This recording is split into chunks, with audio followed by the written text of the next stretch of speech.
My father sent a message that felt like ice. I disown you. From now on, speak to me only through my attorney. I stared at the text for a long moment. Then I answered with one equally frozen word, okay. After that, I opened my laptop, logged into my bank account, and one by one, I dismantled every financial link that connected me to them. The $2,500 automatic mortgage transfer. The family phone plan. The business credit line I had co-signed. Within 48 hours, my mom was calling in sheer panic. Before we go on, drop a comment telling me where you're tuning in from and what time it is for you right now. I love knowing who's in this community with me. My coldness wasn't impulsive, it was the end result. Because 2 days before they cut me off, the proof arrived. My uncle Jeffrey, my dad's brother, sent me a video. His message read, "Watch this." I think he meant to send it to someone else. I hit play. It was footage from a family dinner at my father's house, a dinner I wasn't invited to. The camera shook, but the voices were unmistakable. My Aunt Stephanie was laughing. My father, Gregory, had a beer in hand. "She's a good kid," my uncle said from behind the camera. "Doing all this for you." My father scoffed. "She's not a kid. She's an ATM. And a pathetic one. She's so desperate for approval, she'd pay for the air we breathe if I told her to." My brother Brandon added, "It's honestly embarrassing. She thinks sending dad money makes her matter, clears throat, but she's still just, Lakeland." Then I watched my father lift his glass in a toast to his very own personal ATM. Laughter erupted around the table. I didn't shed a tear. As an auditor, my job is to track down what's rotting underneath a spotless balance sheet. And in that moment, I realized I had just audited my own family. The numbers were jaw-dropping. 4 years earlier, my dad's restaurant supply company had collapsed.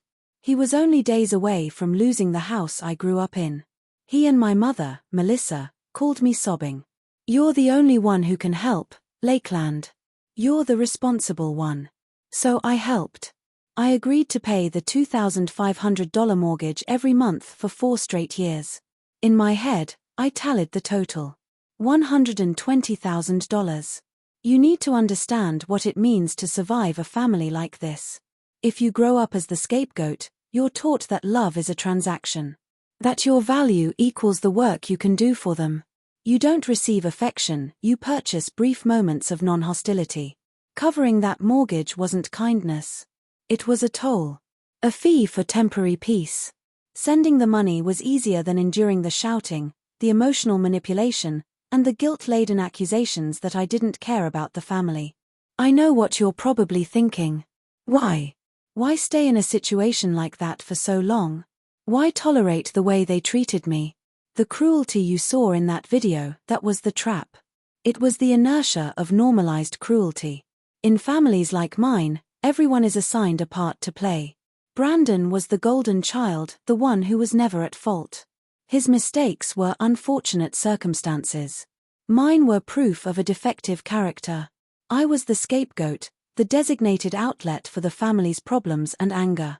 It wasn't random meanness, it was a system they had relied on for 3 decades. And I was finished being their ATM. For exactly 48 hours, my phone didn't make a sound. Then the fear kicked in. On Tuesday morning, as I was pouring coffee, it finally rang. My mother. Melissa. I let it buzz 3 times, watching her name flash across the screen, and then I picked up speakerphone on. "Lakeland, what did you do?"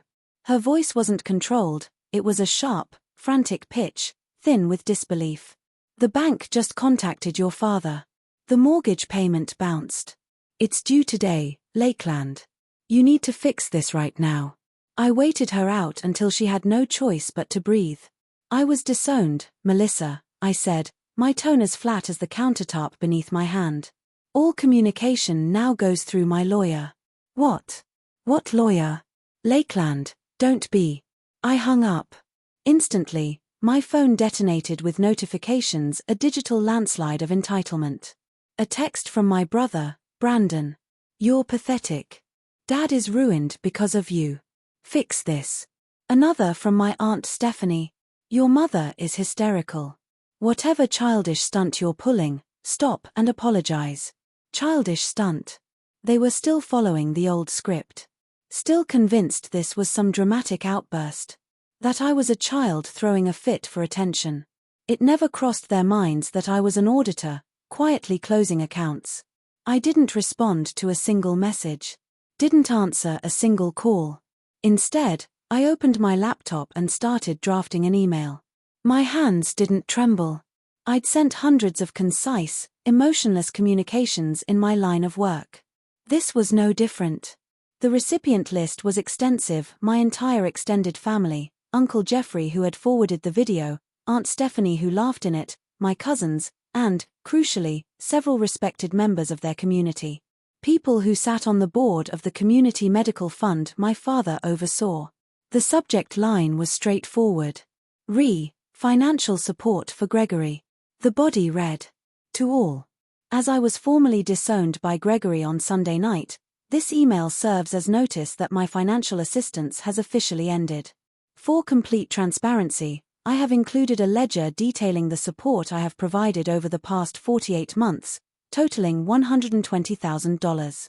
I have also attached a short video from a recent family gathering, which I believe provides the necessary context for my decision.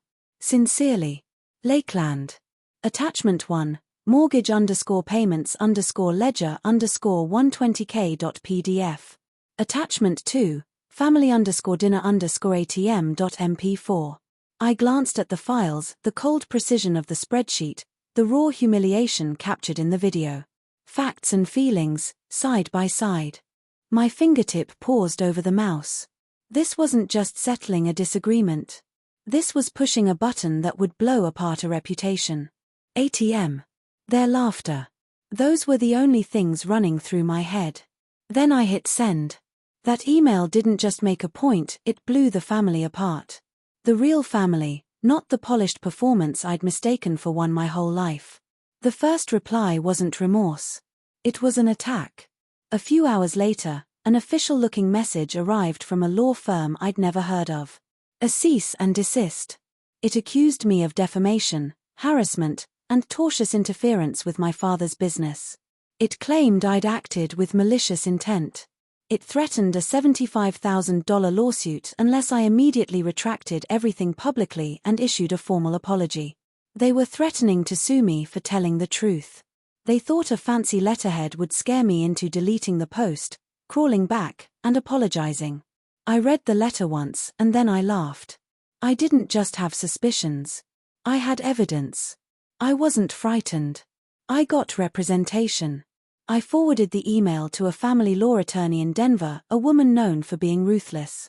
I laid out the situation. She was, at minimum, intrigued. "They're bluffing," she said on the phone. "Defamation requires the statements to be false. You're sitting on a $120,000 spreadsheet and a video of them admitting everything. They don't have a case." "I know," I told her. "But I'm not only trying to protect myself. I want you to open a counter-investigation. As an auditor, I've always questioned my father's books. He always brushed it off as messy. I think messy was something else entirely." "What are you implying?" "He manages a small community medical fund for an elderly neighbor, Mrs. Harrison. She's fighting cancer. Her family set it up, and my father volunteered to oversee the accounts. I've seen the documents he filed. They're creative." My lawyer went quiet. "I'll look into it." 2 days later, she called again. Her tone was grave. "Lakeland, it's exactly what you feared, but worse." "How much worse?" "He didn't just dip into the fund. He's been systematically embezzling from it. Over the past 3 years, he's drained $60,000 from that woman's medical account, stealing from a cancer patient, all while pocketing $2,500 a month from his own daughter." My stomach turned to ice. This wasn't a family feud anymore. It was criminal. And the revelations didn't stop. My email had shaken old ghosts loose. That night, my cousin Natalie, Aunt Stephanie's daughter, called me, sobbing. "Lakeland," she whispered. "I saw your email. I watched the video. I have to tell you something." "I'm sorry, Natalie. What's going on?" It's about your dad. When I was 17, I stayed at your house. You were away at college. He came into my room. He was predatory, Lakeland. He tried. My stomach flipped. What did you do? I screamed, she said, voice trembling. I told my mom, your Aunt Stephanie, the next morning.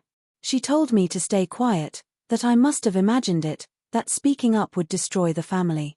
She's been shielding him. They all have. That's why she laughed in that video. She's terrified of him. A silent pact, built to protect the man at the center. The last call came an hour later. It was Dana, my late mother's closest friend. I hadn't heard from her in years. Lakeland, sweetheart, she said, her voice thick with grief. I didn't understand. Your cousin forwarded me the email chain. She hesitated. Your mother, she would be so proud of you. You finally accomplished what she never could.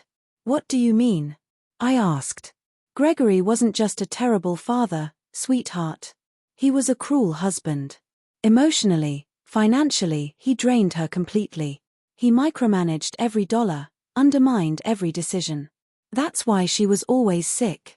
I watched him do it to her, and now I've watched him do it to you. You weren't the scapegoat, Lakeland. You were just the next target in his lifelong cycle.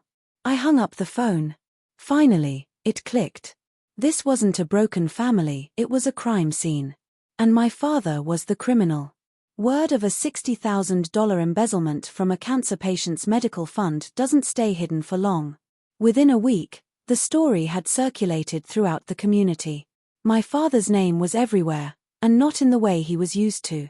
Brandon, in a panic only the golden child could muster, did the dumbest thing possible. He tried to control the narrative.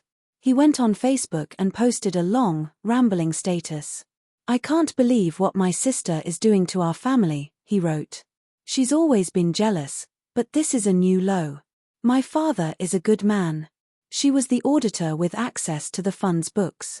Now $60,000 is missing, and she's framing our dad to steal his house. She's the one who took the money. He thought he was steering the story. Instead, he publicly confirmed the $60,000 sum, revealed I was the auditor, and gave the victim's family a new target. The Harrison family, relatives of the cancer patient, had been cautious and heartbroken. Brandon's post turned them furious. My lawyer called that afternoon, her voice practically buzzing with excitement. You won't believe this, she said. The Harrisons are filing a criminal complaint for embezzlement and conspiracy to defraud. Not only did they name Gregory, they named Brandon too. His Facebook post, in their lawyer's words, was a public confession of participating in a criminal cover-up. The confrontation I'd waited my whole life for didn't arrive with a bang. It came as a frantic knock. A week later, I opened my apartment door. There was Gregory, small and diminished. He wasn't the tyrant from the video. He was a frightened old man, unshaven, red-eyed, exhausted. Lakeland, he said, voice trembling. Please, they're going to arrest me. The police, fraud, you have to help me. You're my daughter. He wrung his hands. You're the auditor. You can fix this. Tell them it's a mistake. Just give me money for a better lawyer. Please. I looked at him. The man who had called me an ATM, disowned me, now stood on my doorstep begging me to fund him one last time. I said nothing. I reached into my bag and handed him a folded piece of paper. What's this? He asked, shaking as he opened it. A copy of the criminal complaint. His eyes widened as they scanned the page, stopping on the second name, Brandon. You should give this to his lawyer too, I said. His face twisted in horror and confusion. I was disowned, remember? Talk to my lawyer. I closed the door. The silent permission I gave my father was quiet, but it was the most violent act I'd ever committed. It triggered a chain reaction no one, not even me, could control. The collapse didn't happen all at once. It came in controlled demolitions, each striking a load-bearing wall of their fraudulent lives. First, the legal battle. My father's threatened lawsuit against me vanished the moment my lawyer delivered evidence of his $60,000 embezzlement. The criminal case, however, surged forward. Brandon, my golden child brother, was first to crack. Facing conspiracy charges, his sense of entitlement collapsed. He took a plea deal, stood in court, and testified against his father, recounting how Gregory boasted about managing the medical fund. He painted himself as a victim, a son merely obeying orders.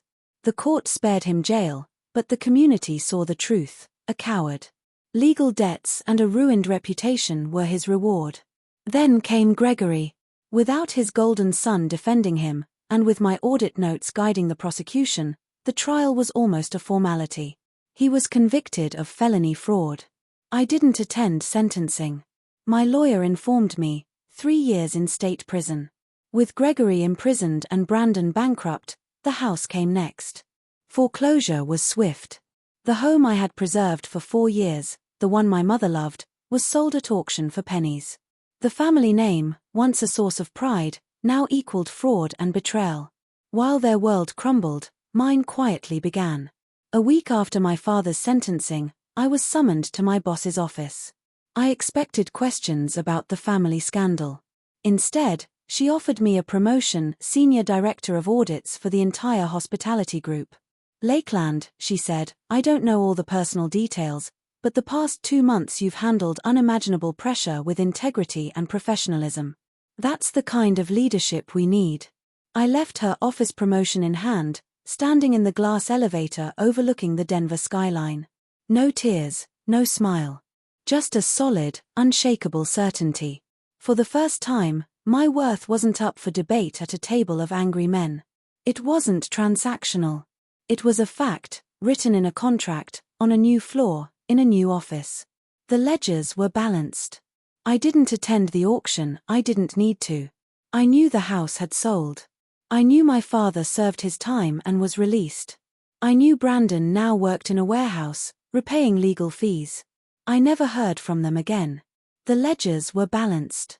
That $2,500 a month, my peace tax, I started investing in myself. The quiet was different now. Their silence had been a weapon, full of resentment and demands. This silence was peace. I began writing, not just audits, but my story. A small blog, The Scapegoat's Ledger. I wrote about financial abuse, about guilt, about documenting the invisible labor of being the responsible one. The response was immediate, overwhelming. I realized I wasn't alone. Thousands of us exist, so many Lakelands keeping families together, paying hidden prices just to stay. If you're listening, this is for you. This is a letter to everyone on the edge of their own family, the ones who text first, remember birthdays, call just to check in, who listen to silence knowing they'll only be contacted when needed. You are the fixer, the peacemaker, the responsible one. You've been told your kindness is your strength, but they've treated it as your obligation.